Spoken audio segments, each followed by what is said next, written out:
Heart disease is the #1 cause of death. We have almost 50% of our population that have heart disease, and they give us the same answer, which is, here, take this pill. I mean, think about who you know that's on blood pressure medication. Think about who you know that has hypertension. The answer to heart disease is actually in what we do every day and what we put in our mouth every day. Let's prevent our premature death, and let's reduce the likelihood of that being a result of cardiovascular related diseases, heart attacks, strokes. Just know it is not a prison sentence for you. There are things you can do. There are things you can do, and we want to share them with you. What if the secret to a healthier heart wasn't in your medicine cabinet, but was instead in your kitchen or your daily routine? You know what? I think that's a great start, I'm Nick. laughing because I That's just one of the nailed that best. intro. That was impressive. That was so good. Yeah, and I think that there's a lot of truth in there, and it's not. The fact of the matter is, the truth is that it's not in the medicine cabinet. The answer to heart disease is actually in what we do every day and what we put in our mouth every day. You're Dr. Ron Dummar. I'm Nick. This is the Be Well Now podcast. 3 years strong now, and we want to focus on living in the present, right? So there's an element to this podcast and preventing heart disease or working with it that has to do with stress reduction. Yes. But there's more to it than that. And I guess I wanted to ask you, when was the moment when you thought, okay, heart disease is something that we could tackle naturally? Right. Yeah, well, that's a great question. And I think one of the reasons I started thinking about, hey, let's do a heart disease podcast is because it's expected. The CDC just put out a letter that says they expect heart disease worldwide to grow by 73%. By 73% over the next 20 years. Why? 73%. And we already have nearly 50%. I think it's something like 49% of U.S. males, or not U.S. males, U.S. Adults who suffer with heart disease. We have almost 50% of our population that have heart disease. So, I mean, this is a very dire situation we're talking about. A lot of people deal with it, and we need a resolution. I mean, think about who you know that's on blood pressure medication. Think about who you know that has hypertension, that has, even on some level, has stress or anxiety that raises their heart rate and their blood pressure. Well, I just heard somebody, and I won't say where I heard this, but they were like, my heart rate goes up way too high and I got medication for it. And I was like, I wonder. And I try to like notice the judger, like I notice Nick judging someone else and their conditions. Like I noticed me noticing it. I was like, man, that was just judging. Like I got all these issues, but I was like, I just wondered if there was probably another way to approach that instead of like put medication in someone because their heart goes. I don't even know what I don't know. Right. Well, am I off base there? Or do I not know what I don't know? Well, no, I think you don't know what you don't know. Yes. And it's important for us to know what we don't know, to have an understanding of where our knowledge limits end and what it is that could be next for us. And I think if we continue down the same road of our current knowledge and we go to the same people all the time and they give us the same answer, which is, here, take this pill, then we're going to end up in the same situation, which is heart disease increasing by 73%. Look, we know that a balanced diet, getting exercise, and reducing stress is what we need to do. How can you make me care about that and change my behavior? Because that's something that we've heard a million times. Yeah, well, I'm going to repeat one of my mantras on this, okay? And that is, treat yourself like a high-end sports car. Like, have some respect for yourself. And I think that's one of the first things we need to address as individuals, as people. We need to be self-loving again. And I think there's a lot of people who just don't care much about or for themselves, or they lose the savor for who they are, the great individual and the wonderful being that they are. And I think the number one thing is we need to, first of all, recognize that we are of great worth and incredible value. If we understood the value, the true value that we are, then we're going to respect ourselves to a much higher degree than we currently do. So I will say, as an addition to that as well, Nick, that every time I put something into my mouth that I know, knowingly I understand I'm going to suffer, this is going to be harmful to my body, but I do it anyway, because I'm at a party I'm with friends for whatever reason, I'm in a social event, but I justify why I'm going to do this thing. That's the moment that I need to capture in my mind and say, okay, how can I turn that moment around and turn it into something of self-love, self-respect, and dignity to be able to choose something greater as opposed to that toxic thing I'm about to put into my mouth. What if you justified it by without relationships were nothing, right? The Harvard longevity study or whatever it's called said that relationships are the number one important thing. What if it increases your bond with others in that social setting? Oh, 100%. I mean, you could justify anything when you're an addict. I'll tell you that. Yeah, for sure. I have addictive behaviors, personality, or I have a past where I've been addicted to a lot of things. So it's like, I can justify anything. So you feel like what you're saying is if I partake in this, it's going to increase my social experience and individuals, expansiveness and my relationships, and I'll be a more connected, happier person. Yeah, and so what my answer to that would be is that's short-sighted because now you're dependent on a substance to actually have a relationship.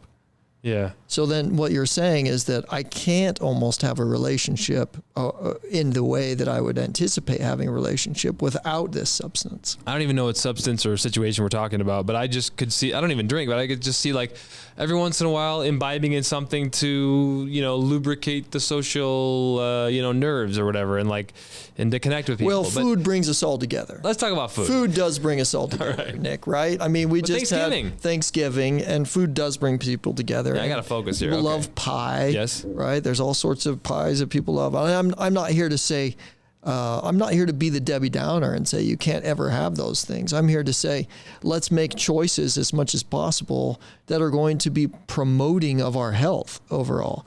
We shouldn't be living in a way that is like clinging and grasping and waiting for that day or that moment when I can splurge on this substance that's going to be somewhat harmful to my body. Like, why would I live that way? Based on what I can tell in the analytics, most of the people who listen to our podcast are women or watch, but I imagine heart disease is mostly a male issue. Well, it does affect more men than women, but it's not just a male issue. Okay, because I was thinking like, how do you convince someone to do this stuff if you're listening and you're a spouse or a partner or a friend and you're worried about your I'm just thinking about I'm thinking of the avatar of the person out there. You're listening, your husband doesn't eat healthy. You're like, I wish he would do what Dr. Dummar said, but you can't convince someone to do something they don't want to do. You can lead a horse to water, but you can't make them drink. I'm like, how do you break through make them care, make her globally, or make him care? We look at globally across the board, heart disease is the number one cause of death. Globally, it's the number one cause of death.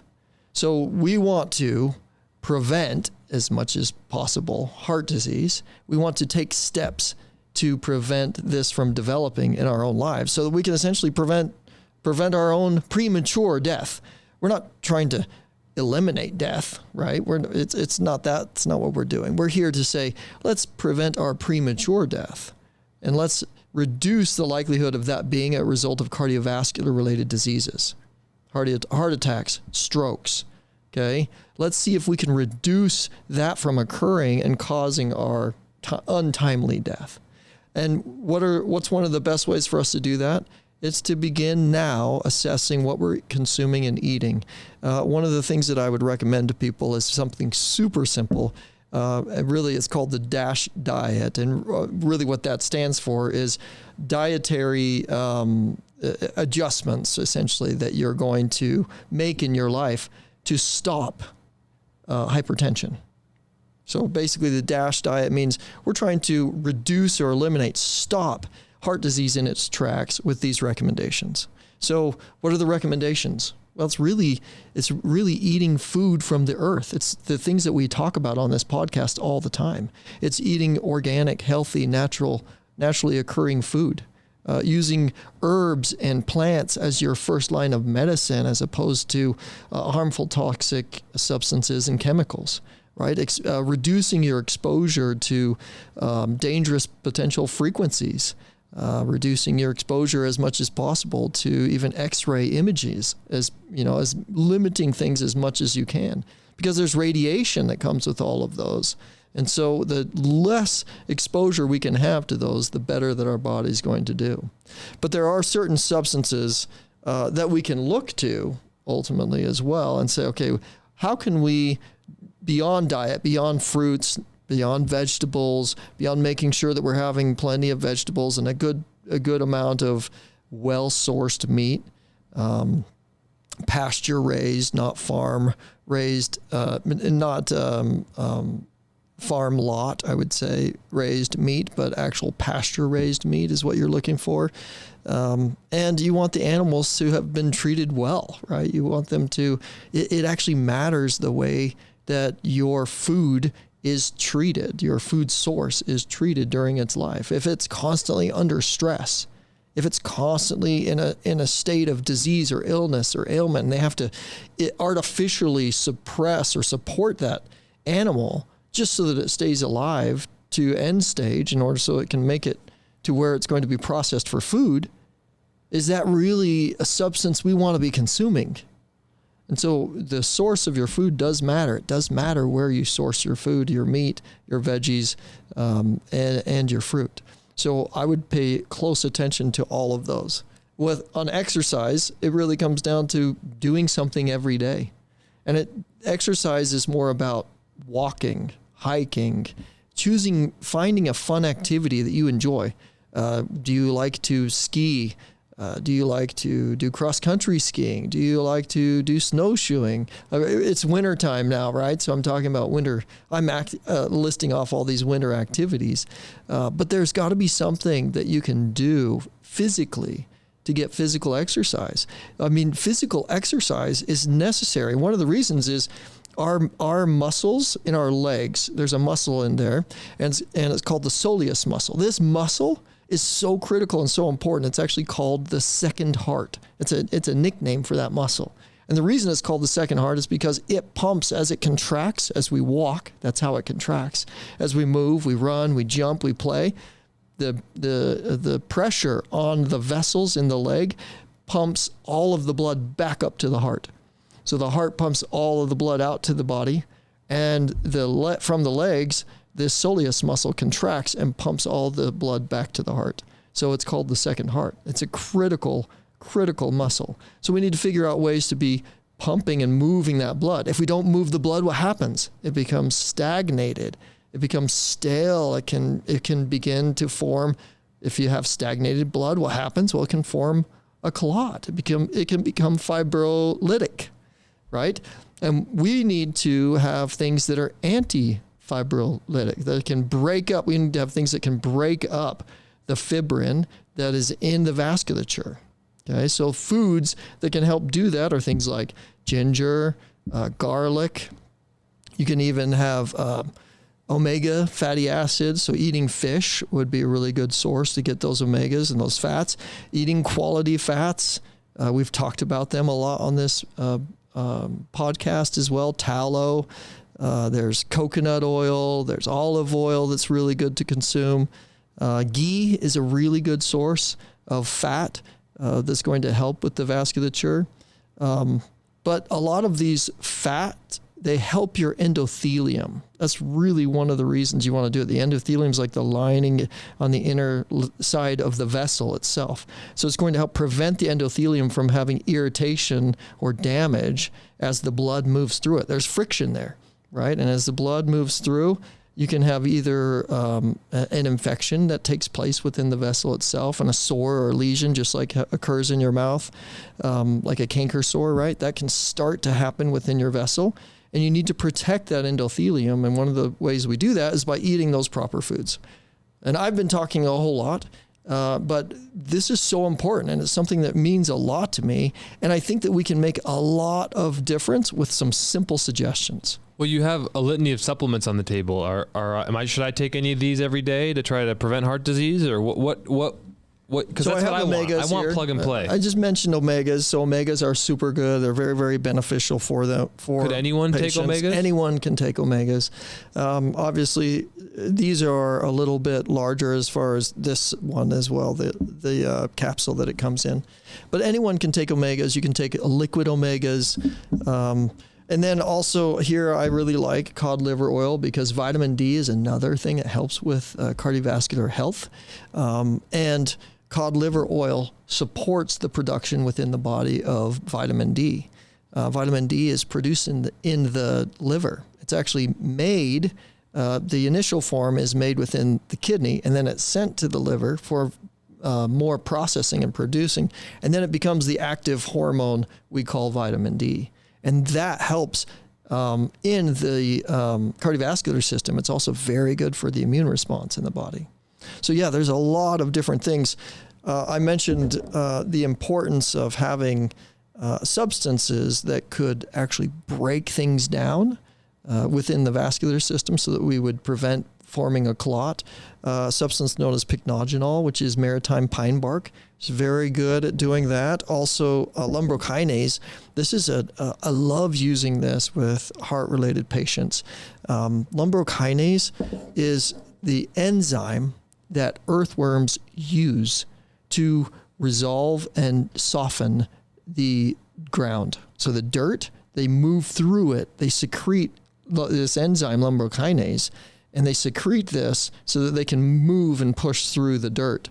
And what this does, the reason I use lumbrokinase, because if you think about a vessel that's becoming blocked or occluded, which is what happens in a heart attack, myocardial infarction, we can begin the process of clearing those vessels and that vasculature by using the lumbrokinase. And we've been using in Chinese medicine for thousands of years, earthworm. We've been using it because of the lumbrokinase, yes. And they actually say in these ancient texts and books, they talk about the earthworm's ability to literally maneuver through areas within the nasal cavity, within the vessels, but it opens channels.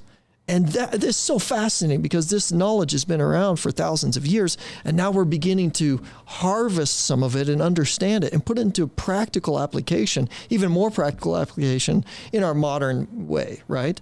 But here in our clinic, we actually marry these two. We've been using earthworm for 20 years in our clinic.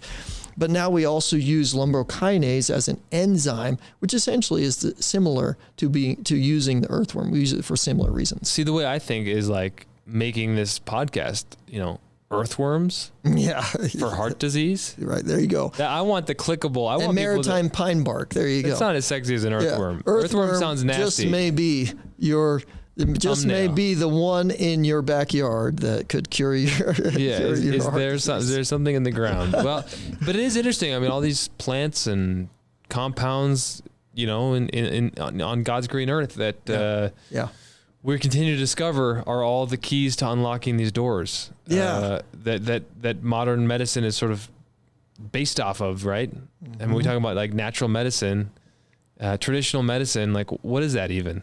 Well, and that's a really good point. Because we can think of this as alternative, but really this is traditional. I mean, that is traditional. This is like stuff from the earth that's been used for thousands of years. Yeah, stop.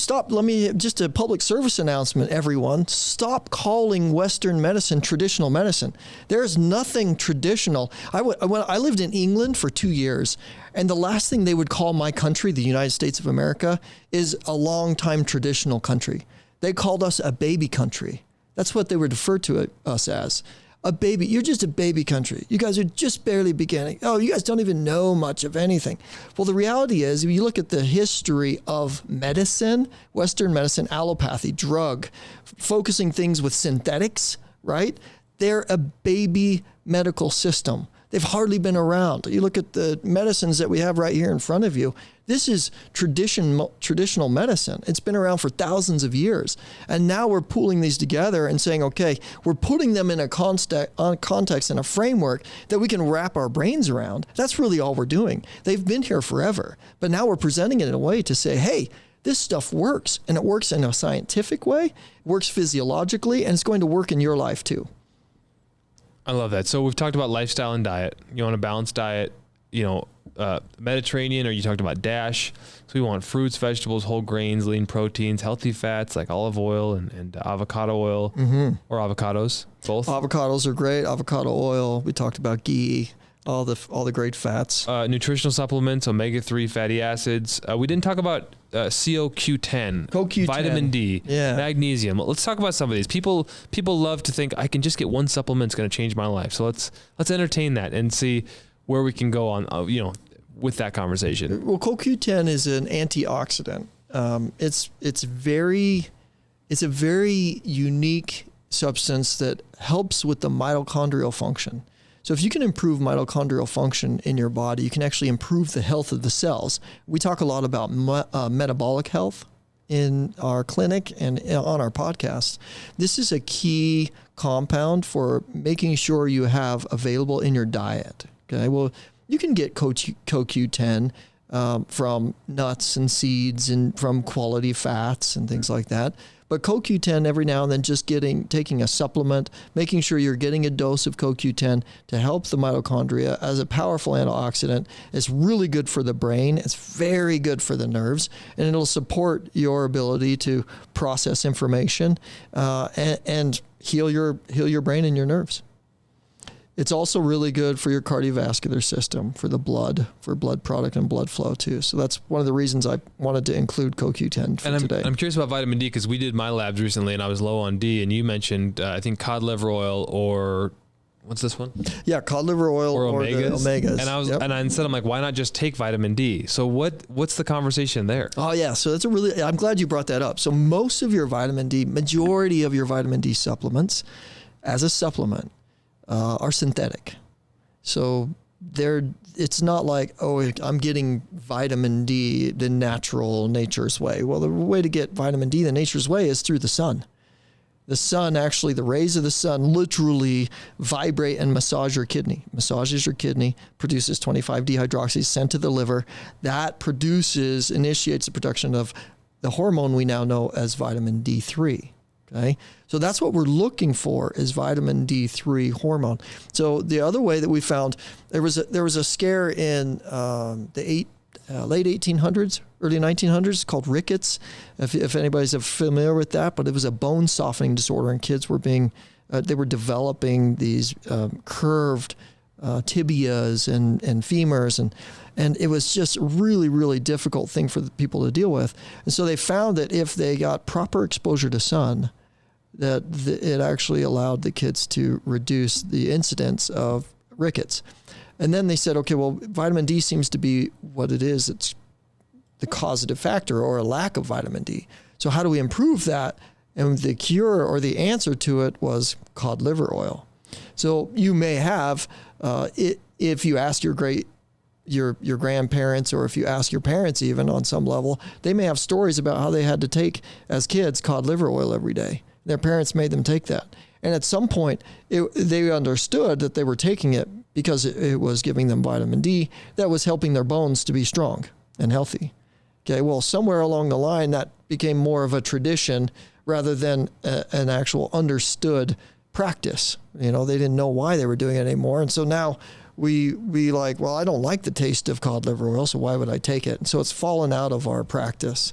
But cod liver oil has helped us in this country to actually get out of the bone softening scare known as rickets.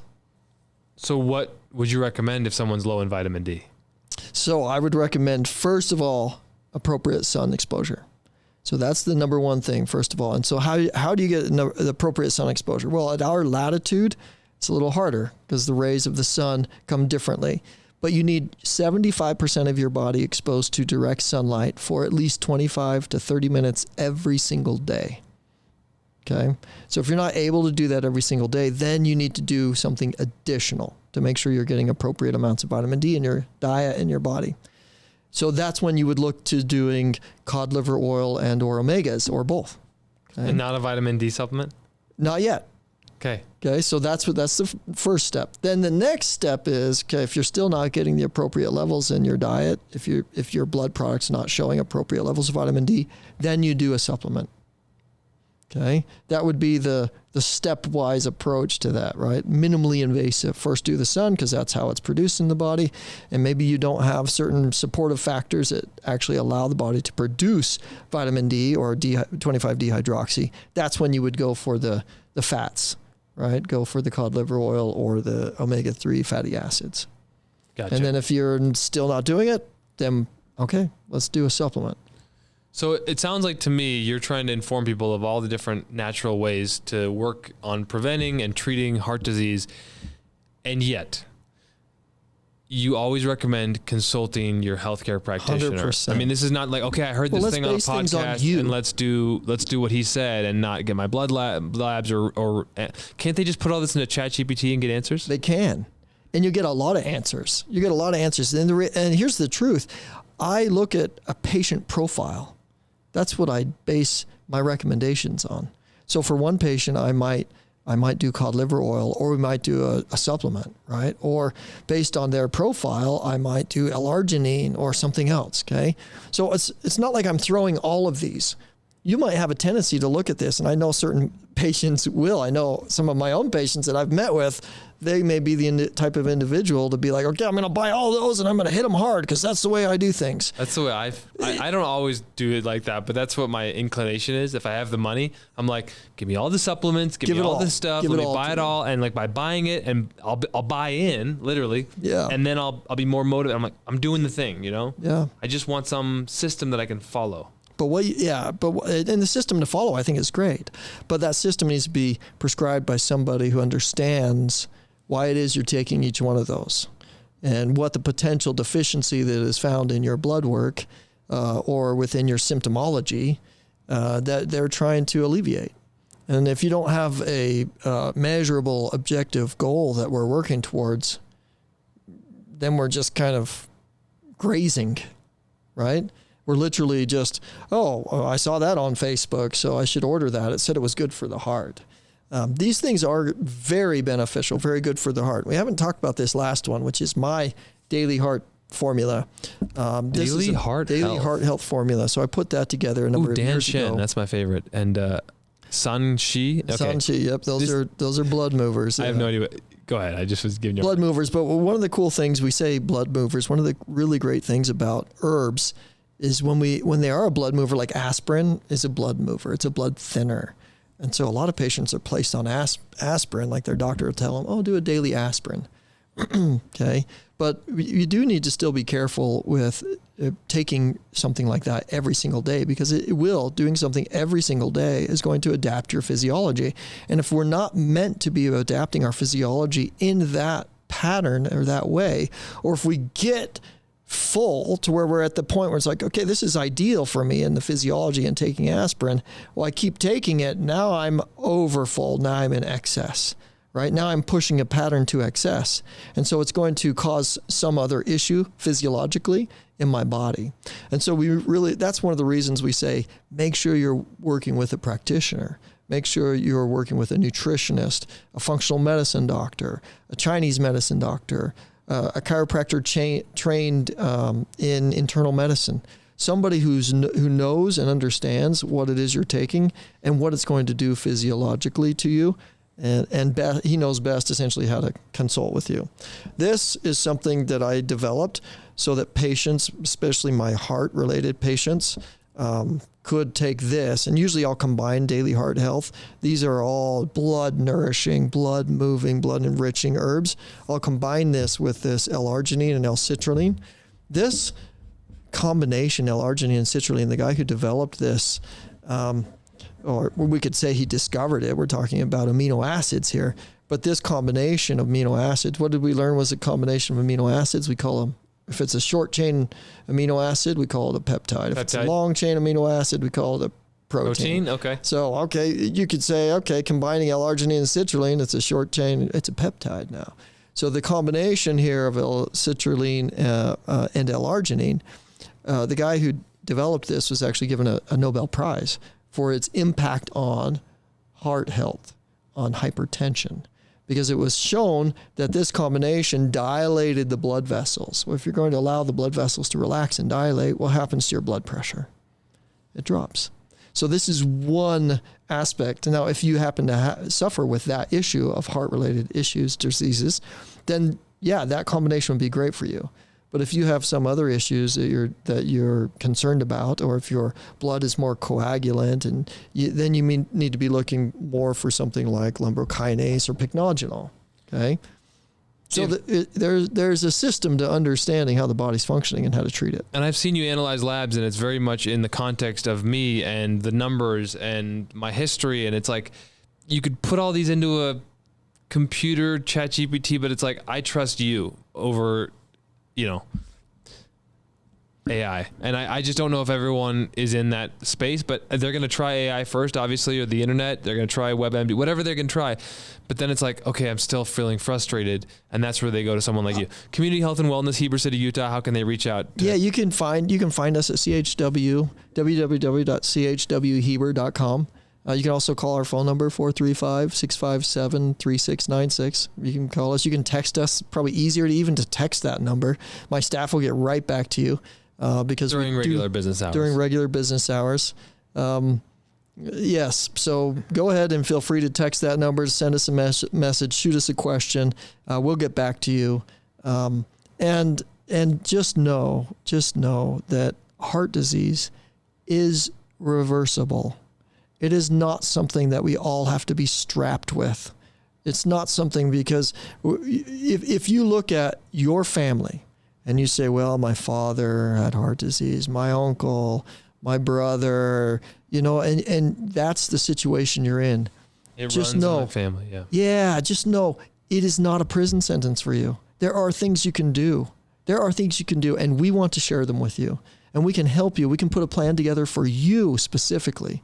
It's about you specifically. I have patients who use AI, and I don't mind. I encourage them to use AI. Sure. I want you to be as knowledgeable and as wise about your own health as possible. Look at what AI says, and then let's talk about it. And I'll give you recommendations based on what I know about you and your health and your specific scenario.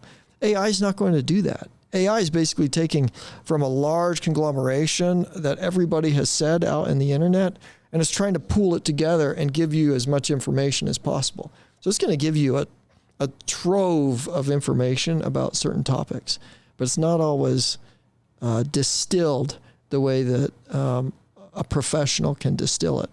The other way I look at AI, as far as doing these research questions, is that let's imagine you have a professional who's asking a question.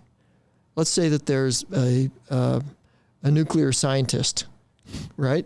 Now, if we wanted to get an answer about something, I would probably trust the nuclear scientist to formulate the question to get the answer that we were looking for, right? Before myself, mostly because of his background, and then also him to interpret the answer that he got and to act on that answer in a way that was going to be beneficial for us. Do you see what I'm saying? No. So as a professional myself, like let's say you want to know about heart disease. What AI is doing is it's taking each word that you put and it's working through its algorithm and it's giving you an answer based on the way you created your syntax, like the sentence structure. Yep. The sentence structure literally will change the output. Yep. Right? Mm-hmm. So if you change that structure, you change verbs, you change certain words, it will change the answer that you get. Yeah, I've been watching videos on how to get the most out of AI, and it's fascinating. Yeah. So what I'm saying is, I still don't think, if a physician who understands certain verbiage and understands certain vocabulary and has a certain level of knowledge or depth of understanding formulates a question, it's going to be way more precise in getting the appropriate answer than a layperson. Yeah. In anything. So almost to suggest that AI does not replace any sort of professional at all. It's only going to enhance our ability to get quick and ready knowledge. Right. Just like that. Right. Right? That's all AI does. It does not take away professional. It doesn't, we look at it like saying, oh yeah, I won't have to go to this guy anymore. I won't have to do that anymore. It's like, well, you'll be able to have a lot of information quickly at your hands, but what are you going to do with that? Right. You still got to know what to do with it. Listen, so anyway, I want to ask all the questions. I want to and will continue to ask AI. I just started paying for the monthly thing, and yet I don't want it to be the be all end all answer. But I am fascinated by how I can change the way that I ask questions, and I can change the way that, I mean, like I'm so fascinated by what I can use as like, I want it to be like a tool in the toolkit, right? 100%. Sometimes I just want that conversation. I'm at my computer working and I have this question. I still want you when it comes to health stuff. So use your AI and we will improve it when you get here. Community Health and Wellness, the Be Well Now podcast. Namaste. Namaste.